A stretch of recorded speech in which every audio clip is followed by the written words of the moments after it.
If it's Tuesday, it's soup day. A couple of days ago, we did a video on a roasted butternut squash.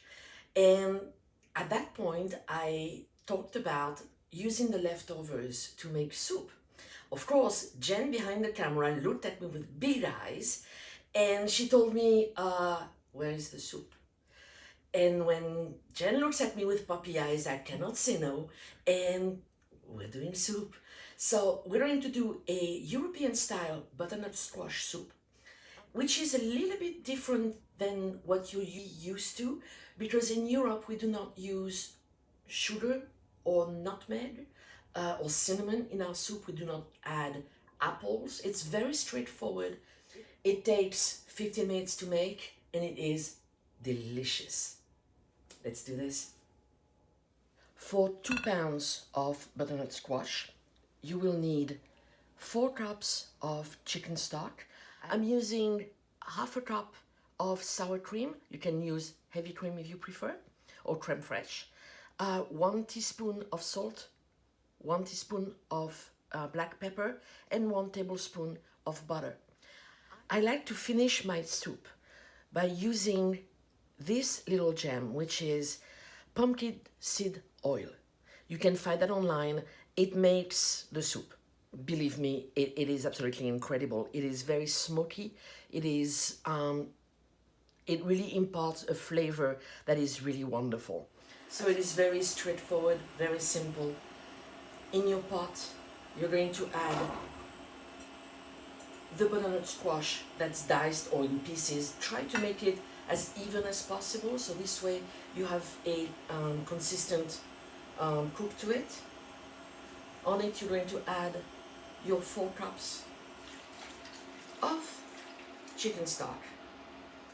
I'm giving it a nice swirl, and I'm going to bring this to the boil and then lower to simmer for 30 minutes.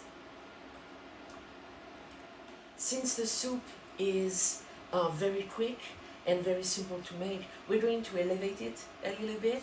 We're going to make a topping, which will be the seeds, the pumpkin seeds, or butternut squash seeds, the pepitas. We're going to spice them and roast them, and it is an absolute delight on a soup. It can also be something you do not want to leave on the counter, because by the time you use it, you're ready to use it, there will be nothing left in the bowl. So for that, it is very simple and quick. So we're going to need half a cup of pumpkin seeds, the pepitas, half a tablespoon of brown sugar, half a tablespoon of oil, teaspoon of salt, a big nice pinch of black pepper. We are also going to need 1 tablespoon of either neutral honey, or in my case, it is called a golden syrup, which is really inverted sugar, so you would know it is as neutral as you can get. And then you're going to need either a big nice pinch of cayenne pepper, or in my case, I wanted to introduce you to one little French marvel. It is called the piment d'Espelette. The piment d'Espelette is a pepper, a chili pepper from France, from the southwest of France, in the Basque country. As you can see, it is not red, even though it is a chili pepper. It is brownish, but you will have a pepper which is not as harsh, not as hot as cayenne pepper.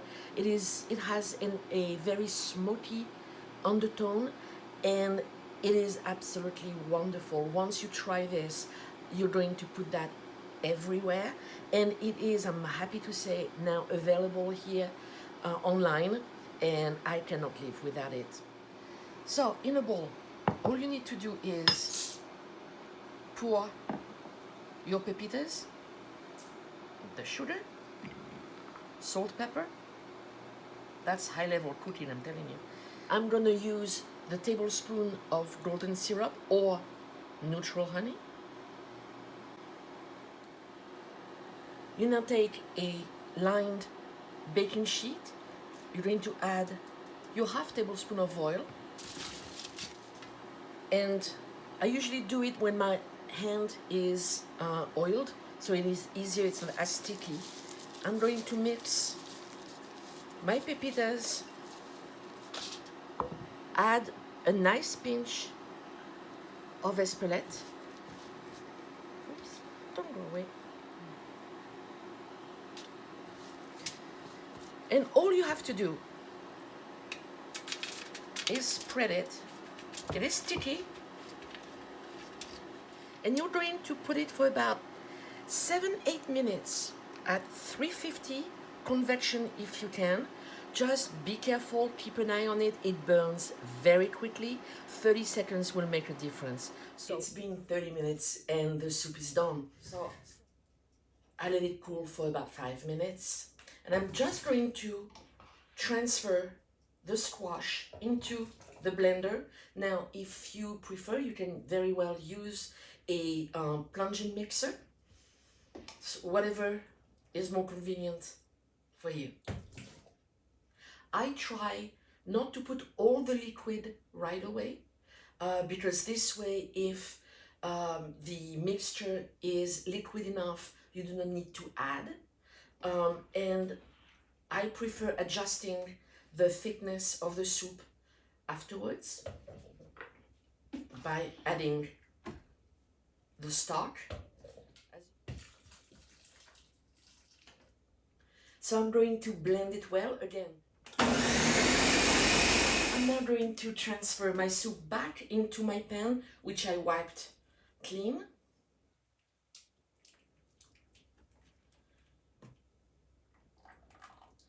It has the consistency that I like, which is not too liquid. That's why there's about half a cup left of stock, cooking stock left. If I were to do that for tomorrow, I would add the leftover stock because overnight the soup will thicken a little bit. So, soup is done. I'm going to take my spoon.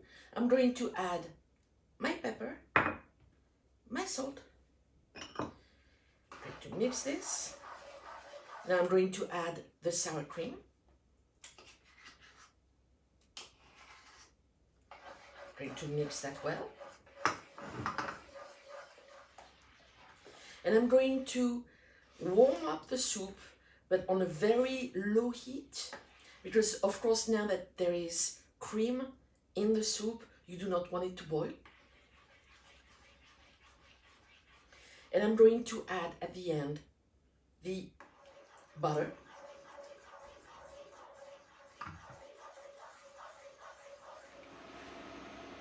The last thing I'm doing, either cayenne pepper or the espelette,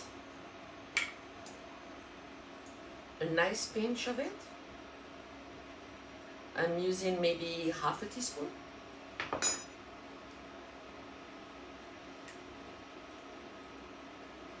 And the soup is done. While the soup is warming up, I took out my pepitas. I let them cool. And all I have to do is just break them in chunks. Okay, Jen, here. Oh my God. Ready? Okay. Oh my God. That is delicious.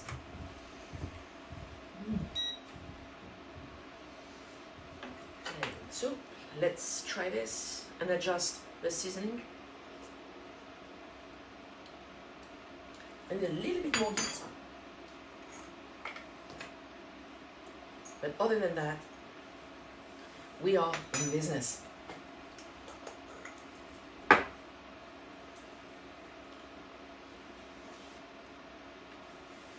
And it's lunchtime. Look at this color.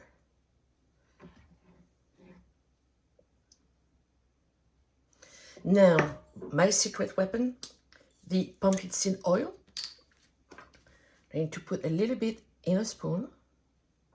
And I'm telling you, it will make such a difference. Let's be fancy. Few pepitas as a topping. And this is what I call fall soup. So here you have it. The soup, as you saw, half an hour, there was really no work involved whatsoever. It is really a delight for your guest. Again, as I always say, entertaining without fuss, without stress is the name of the game in my book. So, try it, comment, send me your pictures please, subscribe, like. Until next time, bon appétit, à bientôt.